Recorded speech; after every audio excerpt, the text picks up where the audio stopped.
Bonjour Alain Moreau, merci de prendre le temps de répondre à ces quelques questions dans ce contexte si particulier.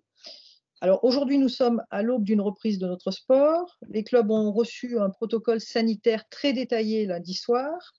Qu'est-ce que toi, tu as envie de faire passer comme message à l'ensemble des dirigeants de clubs? Bon, merci Claire, mais d'abord, je voudrais saluer tous nos présidents de club dans cette période très particulière et puis remercier tous ceux qui ont pu répondre à l'invitation que j'ai faite de les rencontrer par visio depuis 3 semaines maintenant.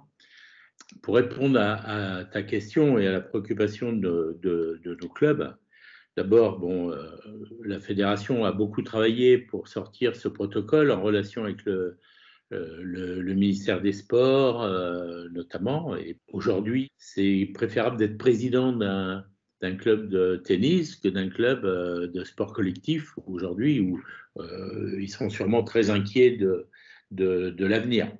Il faut être optimiste parce qu'on peut regarder le verre à moitié plein ou le verre à moitié vide.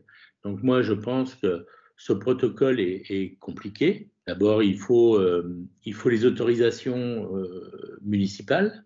Voilà. Et depuis 2 jours, c'est pas toujours le cas, hein. Il y a surtout un gros problème de responsabilité de faire revenir les gens parce que la première des choses, je le rappelle, c'est quand même de protéger nos salariés quand on a des salariés dans un club et de protéger quand on est président de club, hein, et de protéger nos adhérents. D'accord ? Et c'est important pour la suite. Il est important de rassurer les parents pour qu'ils ils nous envoient leurs enfants dans les semaines et les mois qui viennent. Alors, je rappelle que c'est une phase 1 qui est là jusqu'au 2 juin.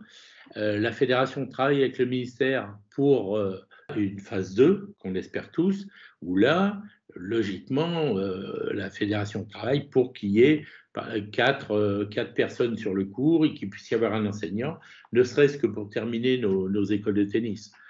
Alors, les messages, c'est qu'il va falloir s'adapter, comme dans toute crise. C'est la capacité de nos présidents que j'ai trouvé très responsables dans les visios, hein. J'ai trouvé qu'ils étaient, par leurs questions, très, très inquiets et très responsables. Donc, je crois qu'ils ont compris le message qu'il fallait se protéger soi-même, hein, et protéger les dirigeants, les participants, les joueurs. C'est l'occasion là de faire de l'information et de passer un maximum d'informations. Donc, aller sur les sites de la FFT, sur le site de la Ligue. On envoie régulièrement également des newsletters. Notre personnel de Ligue et de comité est en chômage partiel jusqu'au 2 juin, mais il a des horaires, des disponibilités, donc n'hésitez pas à interroger les personnels de nos comités et de notre Ligue. Ce qu'on a privilégié à la Ligue, au bureau, c'est de permettre à vous, président de club, de faire revenir vos adhérents. Voilà. Commencez par vous occuper de vos adhérents. Je sais qu'il y avait des tournois qui devaient se dérouler, mais aujourd'hui, ce n'est pas la priorité. La priorité, c'est la possibilité de rejouer au tennis, de permettre à nos adhérents. C'est une chance, il faut la saisir. Merci pour ces précisions. Tu as évoqué effectivement la fédération. Je vais rebondir sur ça. La fédération a validé un plan d'aide de 35 millions d'euros pour soutenir les clubs. Peux-tu nous dire comment la Ligue pourra accompagner les clubs dans leur reprise et sous quelle forme? Oui, c'est-à-dire, voilà, on a un COMEX, un comité exécutif à la fédération la semaine prochaine, où on doit valider ce plan de relance et de soutien. Le souci de la fédération, c'est que le problème n'est pas aujourd'hui, n'est pas dans les semaines qui viennent, puisque la saison, les cotisations ont été encaissées. Le souci, ça va être plutôt en 2021, si malheureusement ce Covid persiste. Donc la fédération a anticipé et met en place un plan de 35 millions, dont une grande partie ira vers les clubs.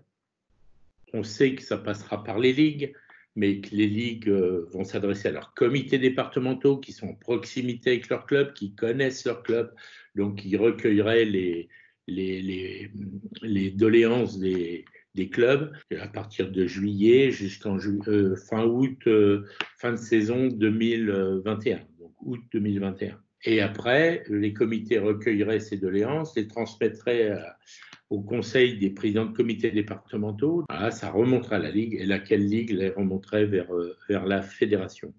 Le maître mot, ça va être solidarité, solidarité au niveau de la Ligue. On a un conseil des présidents de comité et on va parler de ça. Hein. On est 12 comités et la Ligue, on travaille ensemble maintenant depuis 2 ans.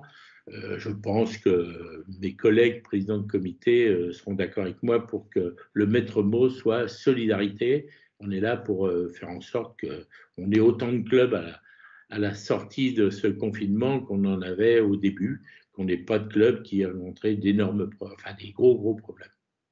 Alors justement, en parlant de l'avenir, penses-tu que la rentrée de septembre pourrait être impactée par cette crise?